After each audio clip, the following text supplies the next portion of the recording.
ثم جعلناك على شريعة من الأمر فاتبعها ولا تتبع أهواء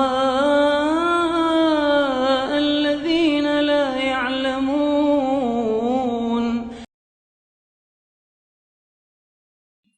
Ya, Assalamualaikum warahmatullahi wabarakatuh, Ustaz. Waalaikumsalam warahmatullahi wabarakatuh.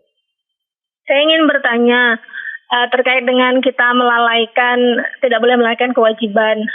Kalau seandainya di kantor, Pak Ustadz, misalnya kita sudah mau siap-siap sholat, namun memang tiba-tiba ada panggilan meeting yang memang mendadak, dan itu bisa sebentar. Biasanya saya meeting dulu, setelah selesai saya tetap sholat, misalnya zuhur. Apa itu termasuk melalaikan sholat atau melalaikan kewajiban? Seperti apa yang memang dikatakan melalaikan kewajiban kalau misalnya memang biasanya sholatnya masih bisa kita tunda, pekerjaan masih bisa kita lakukan? Jadi ada dua pertanyaannya. Pertanyaan yang pertama, kadar yang melalaikan terkait dengan kewajiban sholat dan meeting.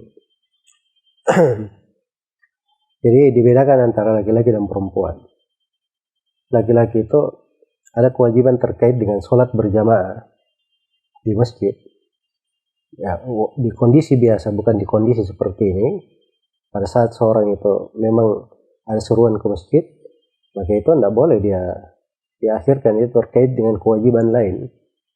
Ya, terkait dengan kewajibannya sebagai seorang yang tidak ada udzur, dia mendatangi masjid untuk berjamaah. Tapi kalau misalnya untuk seorang perempuan, asalnya perempuan, dia tidak ada kewajiban untuk sholat di masjid.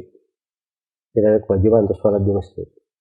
Nah, di sini masuk ke dalam masalah hal yang kedua, pembahasan sholat. Bahwa sholat itu afdalnya dilakukan di awal waktu. Yaitu terkait dengan seluruh sholat, kecuali sholat isya. Semua sholat, kecuali sholat isya, afdalnya dilakukan di awal waktu. Itu sudah masuk waktunya, segera dilakukan. Dan memang di dalam ibadah, ketika ibadah itu sudah masuk ke waktunya, yang paling afdalnya dilakukan ibadah itu sesegera mungkin, di pembahasan sholat, pembahasan zakat, maupun di pembahasan yang lainnya. Masuk di dalam keumuman firman Allah, wasari'u ila magfiratin min rabbikum wa jannah.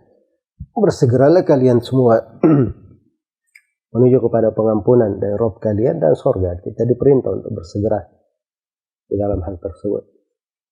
Jadi kalau misalnya pada dasarnya dia menjaga, kalau misalnya ada tiba-tiba waktu mendesak sekali, dia harus meeting misalnya, kemudian dia lakukan meeting sebentar, kemudian dia sholat, nah itu masih masuk di kadar tidak ada masalah. Ya, hanya saja tetap dia jaga apa yang saya sebutkan tadi dari ketentuan-ketentuan terkait dengan pelaksanaan kewajiban.